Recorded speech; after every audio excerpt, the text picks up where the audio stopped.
Ang susunod na programa ay rated PG. Patnubay at gabay ng magulang ay kailangan sa mga batang manonood.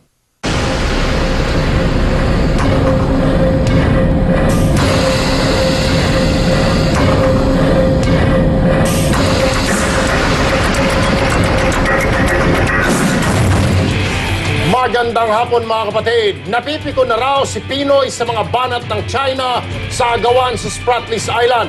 Sa T3, napipiko na rin ang mga pusakal at manloloko na patuloy na nang bibiktima sa inyo mga kapatid. Ako ang inyong Tol Erwin.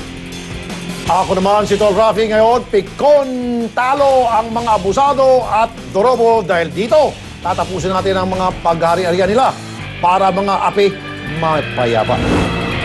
Ako naman si Ben Tulfo. Dito bukas palagi ang pinto ng aming serbisyo publiko. Kaya sa T3 kumukulo ang pagmamahal, lumiliyab ang balitaan at sumasagitsit ang bakbakan.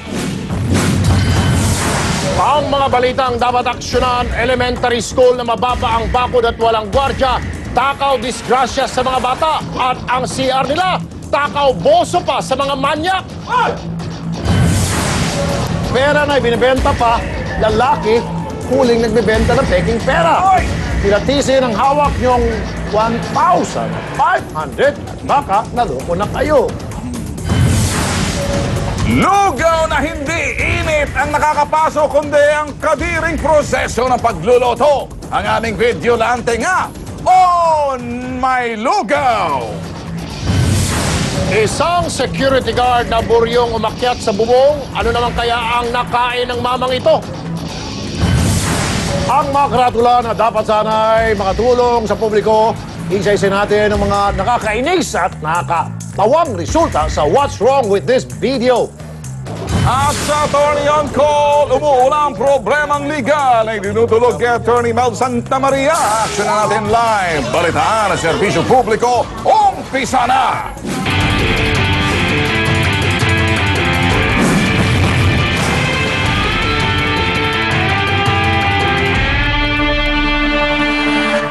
Dahil wala silang nagtas ang mga oras, kung may strong.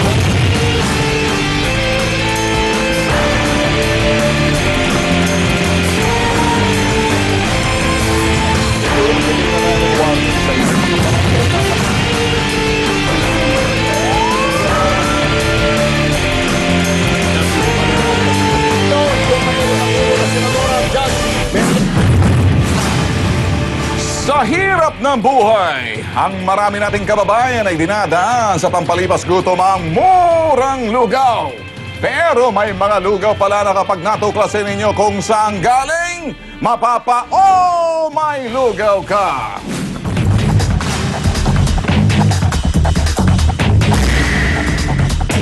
Isang asset ang lumapit sa T3 upang isiwalat ang anyay nakakadiring lutuan ng lugaw sa tabi ng kalsada ng R10 sa Tondo, Manila.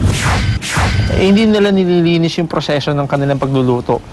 Kumbaga, sa labas na sila naghihiwa ng kanilang mga sahog, doon din sila nagluluto, doon sila naliligo.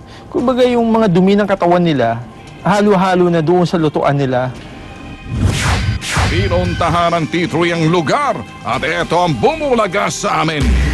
Ito ang mga sasakyan at ang mga truck na may pinakamausok na buga. Ang mamang ito sa pole ng aming kamera kung saan naghihiwa ng isa sahog sa lugaw. Ito naman si ate, pati ba naman ang pinagbabara ng mga sandok at kobyertos kasama sa pansabaw sa lugaw? Etong isa pa, arinol ang plastik ang ginamit sa pansabaw. Sinabayan pa ng umiihing lalaki sa isang sulok. Si kuya naman, para siya ay smells terrific. Dito na rin naligo, todo kuskus pa oh. Ang mga tagahalo naman, ala modelong nakahubad pa. Huwag po sanang mahaluan ng inyong special sesame oil ang lugaw. Habang sila ay busy, ang mga asok manok abala rin. Si nanay naman nakahalata na yata sa isa-isa naming naidodokumentong kadugyutan ang kanilang paghahanda. Kaya nagsara na ng pintuan. At matapos ang cooking process na inyong natunghayan, handang-handa na si Manong na ilako ang kanyang Oh My Lugaw. Mga kapatid, Kung ganyan ang klase ng inyong hanap buhay, mawawalan kayo ng customers kapag nagkasakit na sila. Nako!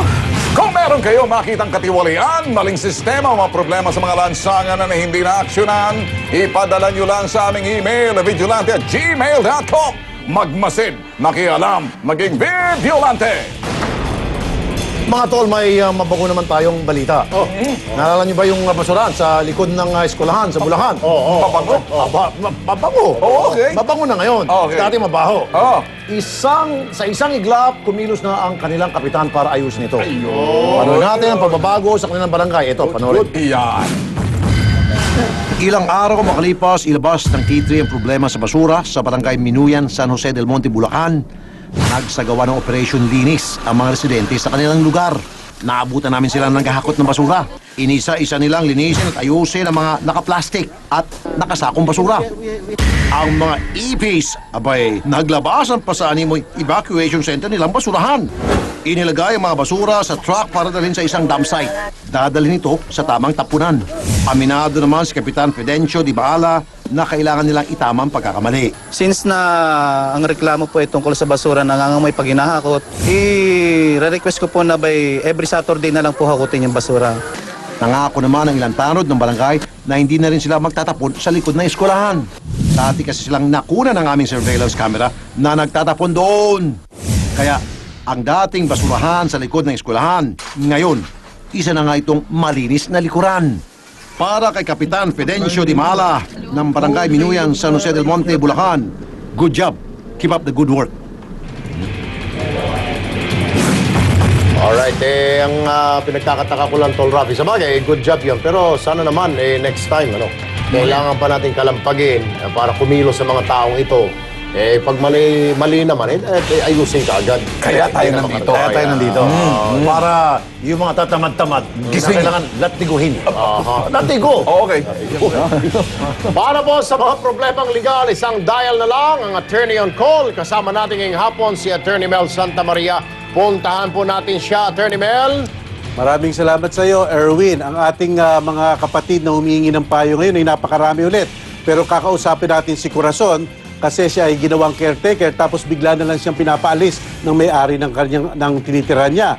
Si Andy naman na disgrasya pero mukha atang hindi pa sapat ang binigay ng kumpanya sa kanya para siya makarecover. Si Rodessa, OFW, nauna pa siya dito kaysa yung maleta niya. Naghihintay pa siya sa maleta niya. Tingnan natin kung anong pwede nating maitulong sa kanila mamaya. Balik muna sa inyo, Erwin.